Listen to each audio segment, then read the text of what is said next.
You have to bare your soul. That's what an artist has to do. All your scenes, or your parts, or all your characters has to come from a place of truth. Hi, I'm Joel Torre, and this is Rolling Stone Philippines' latest hits.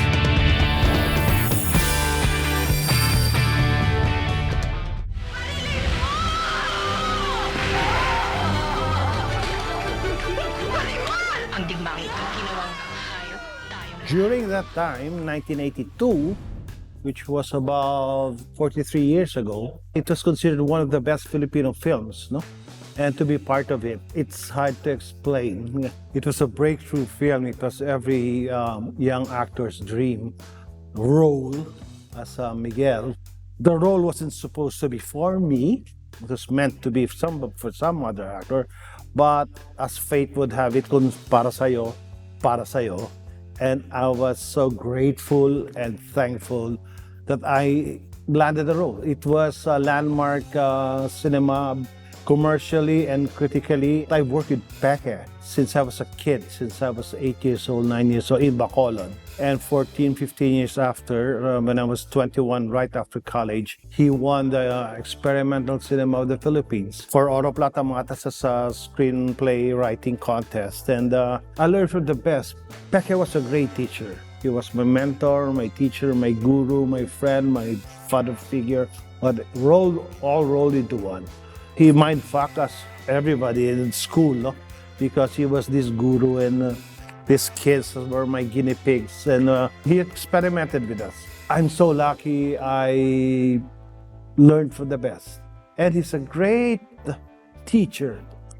He loves to teach. Hindi ko makakalimutan how much energy he had. We were doing plays, and these were all for free. We were in school, he was a teacher, and no monetary reward whatsoever, but his passion for the art was there, and I think that what brought us here, because Ipek has set the stage for us. He set the bar, and he said, if you want to go into the arts, go all the way. Wala na tong balikan pa. So if you decide, you better be not half decide that you have to go all the way. So I promised myself when I graduated from college, from MassCom, I was so drunk, I ran about 2 kilometers, and if I can make it back and forth in this subdivision, I'll be an artist. And I did it, half drunk of course. Aking munting imahe ng Sagrado Corazon. Sí, Señor Rizal. Narito ang puso ni Jesus na 20 anyos nang naghihintay sa iyo. We were born the same birth date, June 19, 1961. So my real name is Jose Rizalino de Leon Torre. That's where Joel came from. And it was the centennial, 100 years after. So I had an affinity with Rizal.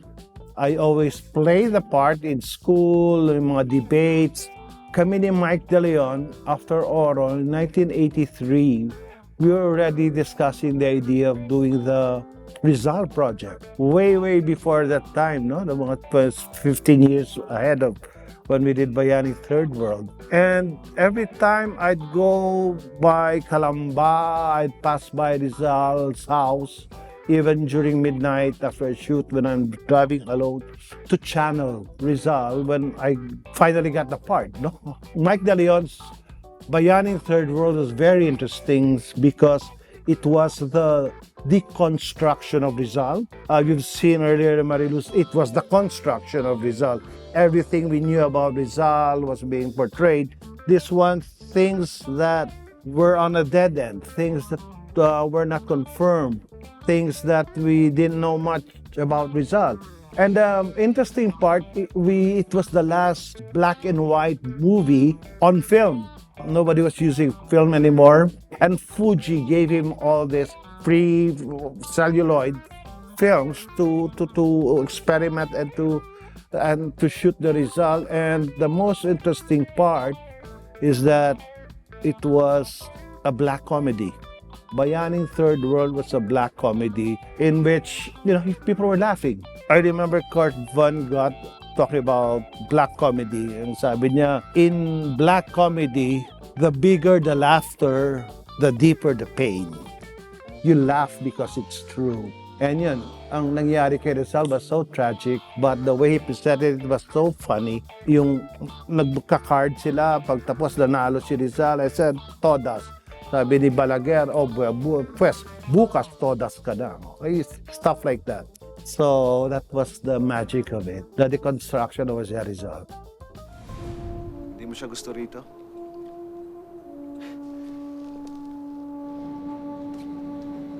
Naging tao mo si Hansel. Sa'yo siya ulit nagtrabaho.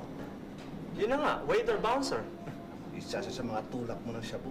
It was very interesting to be in New York with Love Diaz, who's the best tour guide because he knew the ins and outs of New York, and especially Jersey City, where he worked. He worked there as a writer.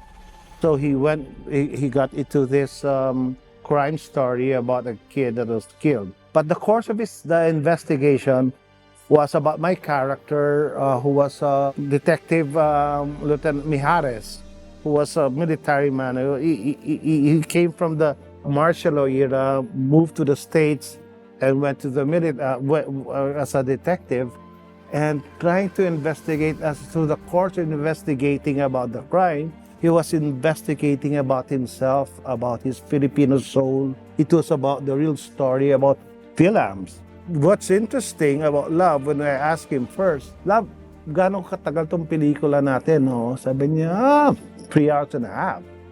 Okay, so we started shooting, I was doing a play also at the same time, no? Naglalagari ako. I was rehearsing from 11 a.m. till 7 p.m. and then go to Manhattan 9 p.m., take my dinner, shoot till 3 a.m., then go home in New Jersey, 3 a.m. until I'd wake up around 7 a.m., 8 a.m., take the bus, take the train, take the walk 12 blocks to go to the theater. Pero ang ano ko ron was the epiphany of Love Diaz in the last scene where Mijares finally realized fascism. He was able to investigate his own self. It was a very anti-fascist film. New Year in New York, sa Times Square, there was a squad of NYPD and said, Joel, guerrilla filmmaking. Dumaan ka lang. Ang background ko were there 6'2", 6'4", NYPD police na nagbabantay sa New Year's Eve for drunks and revelers. And that was his final statement. This is anti-fascist. He was very much anti-martial law. And so that haunted Mijares, Detective Mijares, because of what he did in the past. Just like Mijares, I wanted to learn a lot of things in New York. I was in the theater. I was doing a movie. There was a very inner reflection on my part. I wanted to learn about the craft, and I came home a better person, a better actor, because I learned more about myself. I knew that there was a part of me that can do this, that is capable of not just pwede na, but talagang all the way, like Pekka said. Ikaw na ang papalit kay Tata. Paano po si Tata? Sa trabaho na nagre-retiro para makapasok ang mga bagong graduate. Sino ko manakit ko? I can have the case transferred to the NBI. From there, Francis can take over. Are you doing an action movie here? Or is this an action film? But Eric Mati, sabi niya, no, this is a crime story. And you'd think that the risk there, but you'd get an action star because it's an action film. He got me. I'm not an action star. So the risk was there. And guess who lives in the end?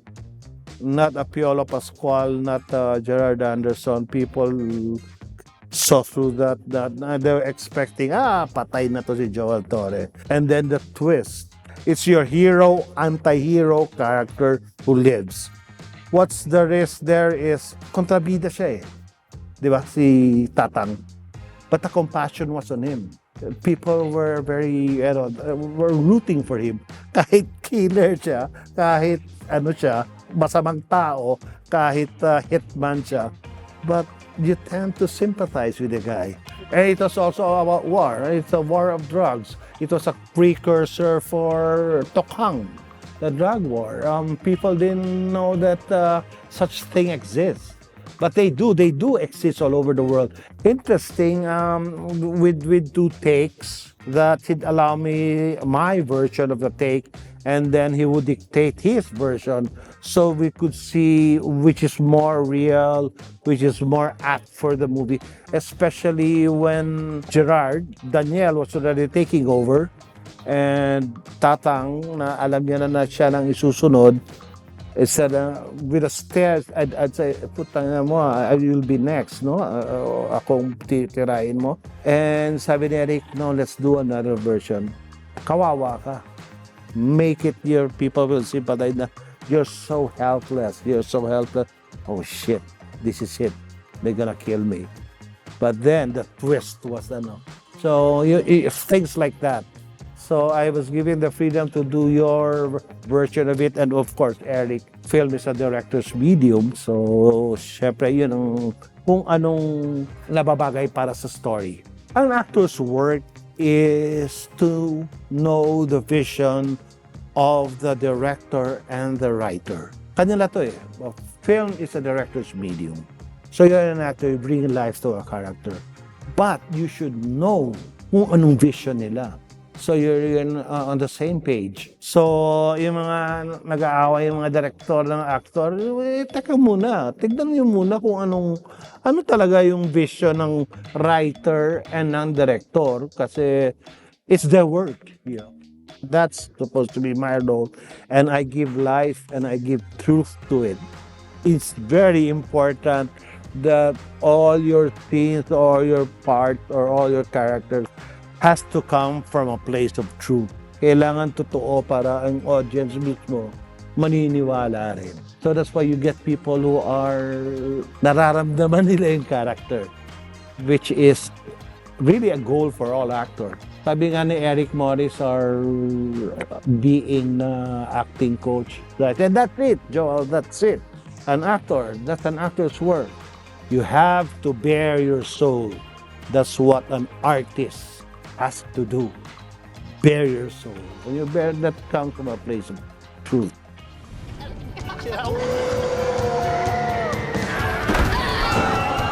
Partners forever. Partners forever.